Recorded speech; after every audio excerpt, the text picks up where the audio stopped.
Greetings and salutations. Today I'll be taking a look at The Monster Inside, our audio-visual novel by Random Sieve Games. This was released on Steam in August 2017. It's available for free.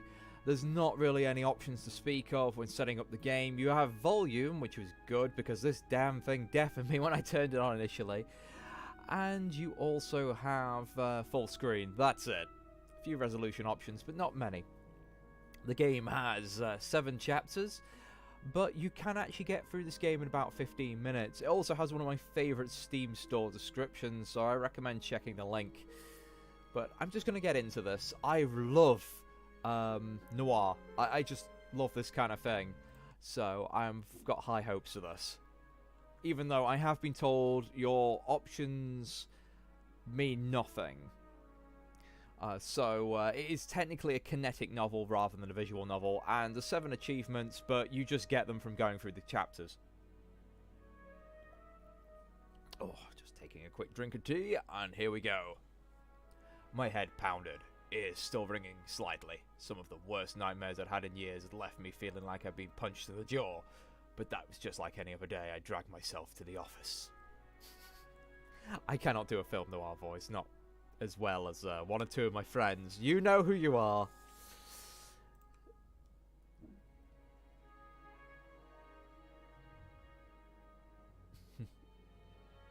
There was another notice on the door from Mayor Vanitti's office. Permits out of date. They didn't like me much and were trying to drown me in paperwork. It was a slow month. Weeks since I had any real case to work on.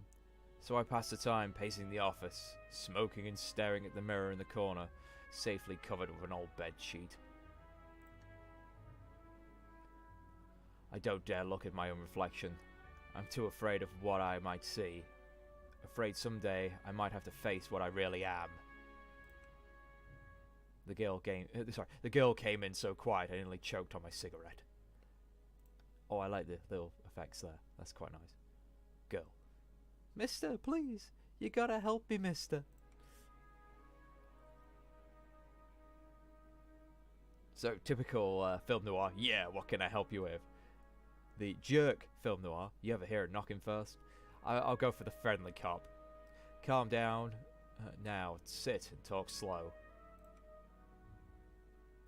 Okay, thanks. It's just no one will listen to me. Just tell me your tale. I'm listening.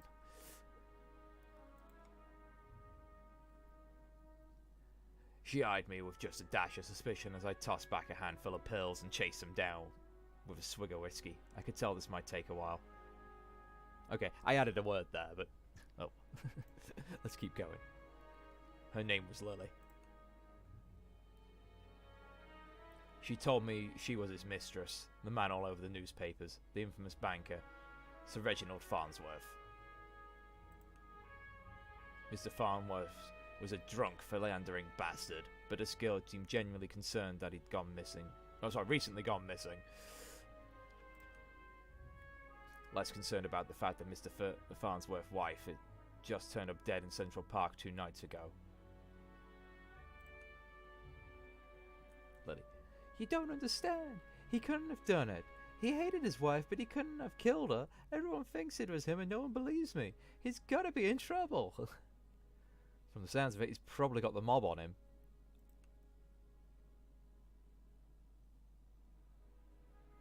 Ooh, case looks pretty simple for me. Oh, I ain't saying I believe you, but what makes you think he's in danger?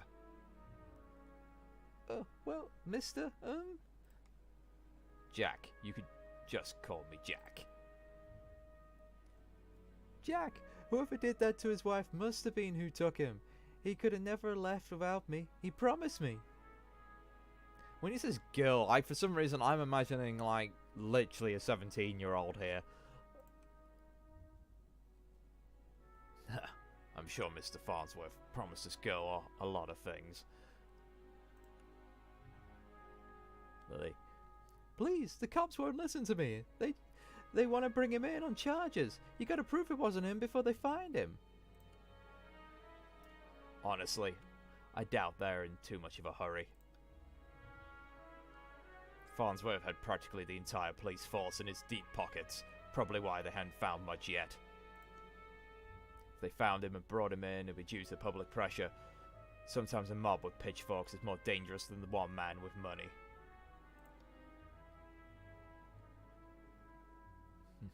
You got my curiosity, but you might not like what I find.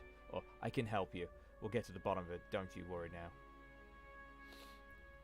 I like the bottom one, but it's a bit too nice.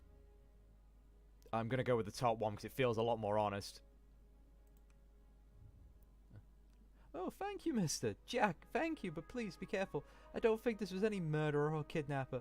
I think it was a beast. Beast. Word struck me funny, like when you jar your elbow on a hard corner. Not a word many use these days, except in hush whispers and bedtime stories for children. Oh, they were real enough, all right. They'd just gone better at hiding, controlling their unseemly urges. But I hadn't seen any monsters in nearly 15 years, back when I was still a cop myself.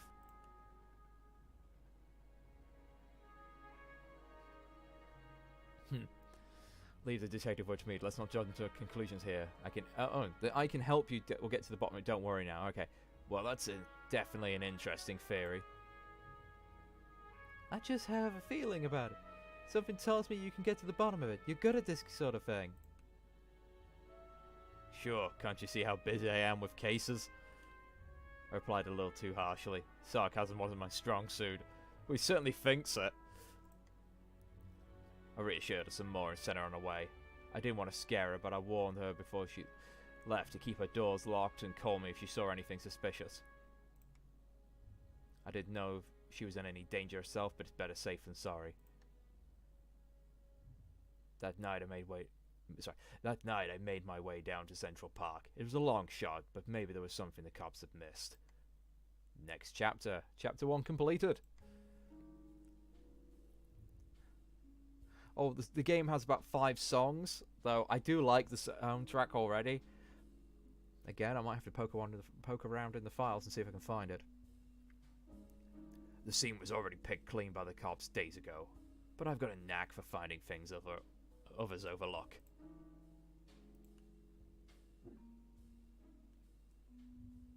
A knack, more of a symptom of a condition. Other, less useful symptoms I kept in check, but for the time being my keen sense of smell would come in handy. I wonder if he's a beast.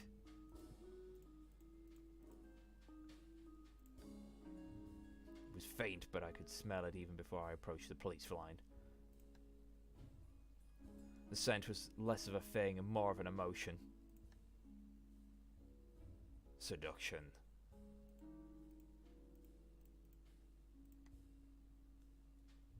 A strangely familiar smell. Yeah, it's because normally smell would not be a sense that someone who smokes heavily would really have. Because smoking really messes up your sense of smell. I expected the sense of trepidation, or maybe outright fear, but Miss Farnsworth seemed to be at the height of pleasure when she left this world. Brought new meaning to a crime of passion. Pushing the thought from my mind, it was time to get down to business. Investigate the scene. A burn mark on a nearby tree caught my eye. I ran my finger along its length and felt a chill down my spine. This wasn't any burn mark. This was the mark of an ancient magic. It's doubtful the cops would have picked up on it. Could Lily be right? Something unnatural was at play here. But I was no stranger to the strange. Looks like there's only 2 things to investigate. Muddy footprints everywhere. Difficult to pick out anything from the prints cops had left in their haste. But cops don't wear $2,000 pairs of Caquinos? Looks like Mr. Farnsworth was here that night and walked away on his own 2 feet. After looking around for a while longer, I realized the park had given up all was hiding from me, so I trudged my way back to my apartment and my head hit the pillow like it owed me money. I love that line. That is brilliant. Next chapter. That is all of chapter 2. Okay. The next morning I was reeling from another bout of ghoulish nightmares, but I tried to hide my discomfort when I saw Lily was already sitting outside my office. She waited wordlessly as I unlocked the door and ripped down another note from the mayor's office. I motioned for her to step inside. Seemingly afraid of what I might say, she finally worked up the courage to ask. So, what did you find?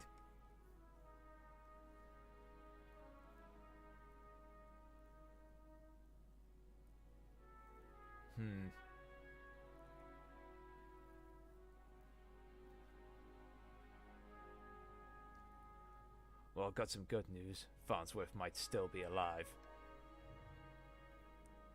I probably shouldn't have given a false hope like that, but she seemed like she needed something to hold on to right then. She didn't need to know about the mark on the tree. How do you know that? Where is he?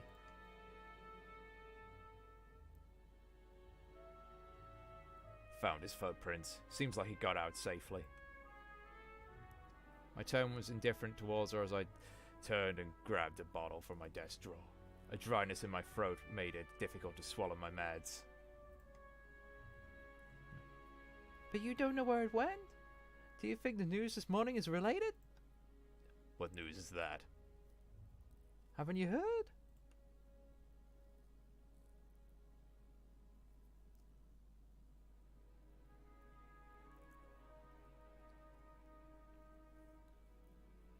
Yeah, maybe you should tell me what you know. They found the police chief's wife dead by the docks. They say it happened last night. Let me guess. Chief Amato is missing too. My face might have betrayed a hint of satisfaction as she confirmed my suspicions, but it faded quickly. Amato was a shit cop and a shit chief. He was half the reason I left the force, but now his wife is dead, and I had more questions than I did the day before. The gears in my head started to spin, which wasn't helped by the splitting pain in my temples. I told Lily I needed time to work, and she left slightly dejected, wanting more answers than I could provide. That night after the cops cleared out of the docks, I would slip down and see what I could uncover concerning Mr. Meadows' untimely demise. Next chapter. I'm guessing that there is a few little changes in the paragraphs and if you tell her about the magic, but it's interesting so far. The cold air smelled strongly of salt and oil, and... could it be? That smell again, like someone had bottled pure arousal and used it as perfume. Hit me like a long-forgotten memory, but sensational fumes soon gave way to a rush of adrenaline. I knew exactly what the scent reminded me of, and it had scared me more than not knowing. I looked down at my hands shaking, the nightmares, the headaches. No, I was better now, reformed. Had to focus, no jumping to conclusions, and follow the evidence.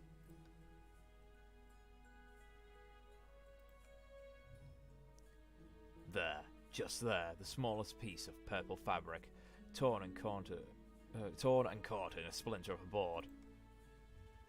The police report didn't say anything about Miss Amato wearing purple, and it certainly was of a quality that you wouldn't expect down here. Don't see too many high society types around flaunting royal purple threads.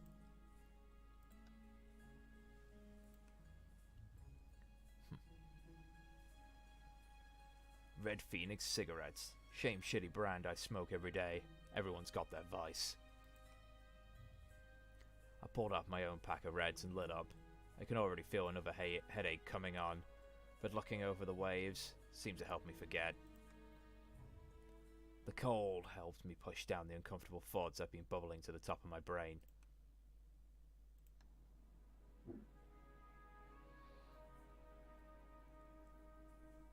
I honestly don't remember the walk back to the office. Apparently I spent the night in my easy chair. The air from the docks lingered on my clothes.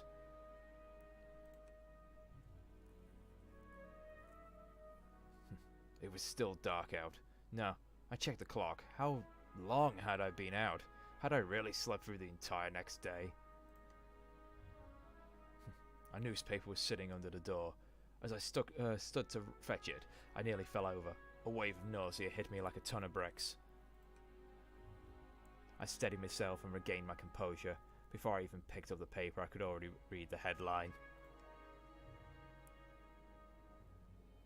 Breaking. Mayor missing, wife found dead. 2 cases as a coincidence, 3 as a pattern. The cops would come asking questions soon. They knew I had a history of antagonizing all the victims.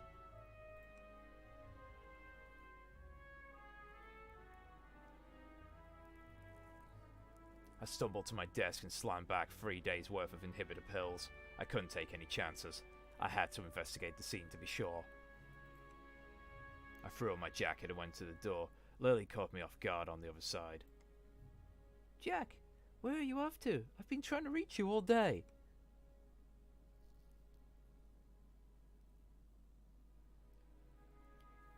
Eva, I'm sorry, Lily, but I don't have time to talk. I have to go. Or, I've just been busy. I'm off to Miss Vanetti's crime scene. Okay, but we need to talk when you get back. Stay safe. She gave me a soft kiss on the cheek as I rushed off. Part of me wanted to say and tell her it'd be okay, but that would be a lie.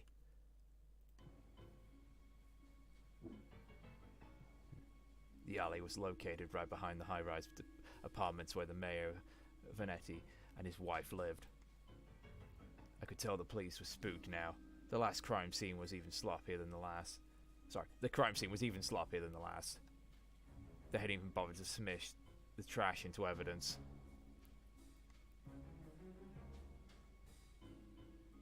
So I can't look around there. Let's have a look at the door. Vanetti's car. If he was still alive, why hadn't he left in this car? Didn't make any sense, and I honestly wasn't too motivated to find him. But the stakes were too high, and my bet was edging towards the unthinkable. Why wouldn't they at least look through the dumpster? It seemed untouched. No one would do the dirty work. But you know how to find the good stuff? It really doesn't take long if you know what you're looking for. Lightweight bags usually means someone's dumping documents, and if you're lucky, they didn't bother to shred them. Jackpot, shell companies, shady stock trades, bribes. I knew Vanetti was crooked, but this was unbelievable. And there was more letters between Vanetti and Chief Amato talking about me, how they were trying to get me shut down. They didn't like me snooping around the crime scenes all the time. Well, they weren't here to stop me snooping around this one. As I searched around for anything that might assure my fears, I caught the scent again. It overwhelmed my other senses with undulating pleasure. It was intoxicating. A weapon used on weak-willed. A weapon I knew all too well. Though it had been many years since I'd used it. Was there another like me? Was I being framed? Wasn't possible, was it? I was taking my inhibitors. I was reformed. But the nightmares, the headaches, the memory lapses, I couldn't even trust myself. I started walking back out the alley when something shiny caught my eye. A watch. Not just any watch, though. My watch. How long had my wrist been bare? Surely I dropped it when I first came down the alley. I checked the time before I left the office, hadn't I? Or had I used a wall clock? I couldn't be sure. I couldn't be sure of anything. So I ran. I think I may have accidentally skipped more pieces in the car section by clicking on the map rather than selecting next, but interesting. I thought I already guessed it. I don't know why I ran back to the office. The cops would have probably shown up any minute, not to knock the door down and cart me away. They would put it together before long. Maybe it would be best for everyone if I simply faced my own reflection. But Lily was still there, waiting for me. Jack, what's wrong? You look like you've seen a ghost. My own ghost, come to haunt me from the past. You're not making any sense, Jack. Come, sit down. You don't understand. You're not safe around me. I took a good last look at her as I prepared to shove her out the door. I noticed she was wearing the same thing she'd worn when she first came to the my office 3 days ago. A beautiful purple dress. Odd, I had really noticed before, but it made it seem out of place, out of time. And it was frayed around the edges, torn in places. My chair caught my fall as my knees failed me. It was you! You're the monster, succubus! Oh, Jack, we are one and the same, you and I. We're both monsters. I'm simply more honest with myself. There's no such thing as reformation. Those pills you take only make you dull. Beasts like us should never suppress our true natures as you have, incubus.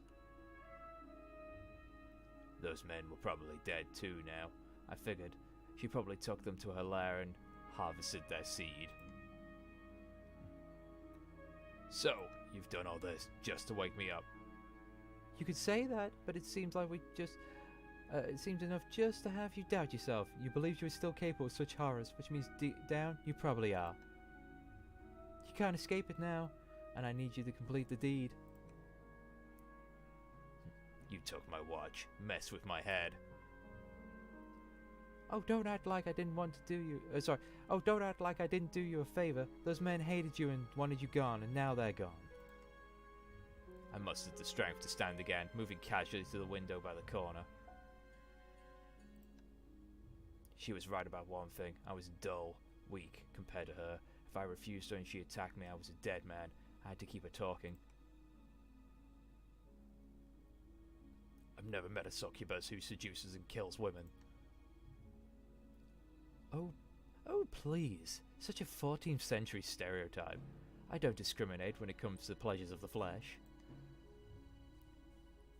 But I do need an incubus like yourself to take the same deceit I've harvested from those awful men and plant it amongst the fertile masses for me. I'm tired of draining my lovers just to survive. I'm ready to settle down, start a family. Ha ha ha ha! That maniacal laughter. I positioned myself carefully, making sure she was looking in my direction. Sorry, but I'm not your guy. With a quick flick of my wrist, I whipped the old bedsheet off the corner mirror. Lily was blinded by her own reflection and sucked into the mirror with a painful, monstrous scream, trapped. Shielding my own eyes, I pulled a revolver from my... Shielding my own eyes, I pulled a revolver from my desk side drawer, aiming it in the mirror. And fired.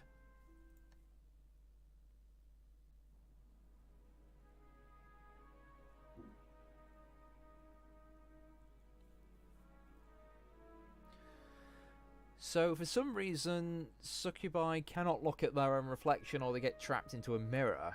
Interesting. And he's been keeping there as a self-restraint mechanism. I wish there was a little bit of follow-up with, like, what happened with the police, a bit more. But it definitely had a nice noir, but also supernatural theme to it. So that was pretty short and sweet. I hope you guys enjoyed that. It was kind of fun trying to do the voices. I apologise for stuttering and a few mispronounced things here and there. But I'll catch you next time, and have a good day all.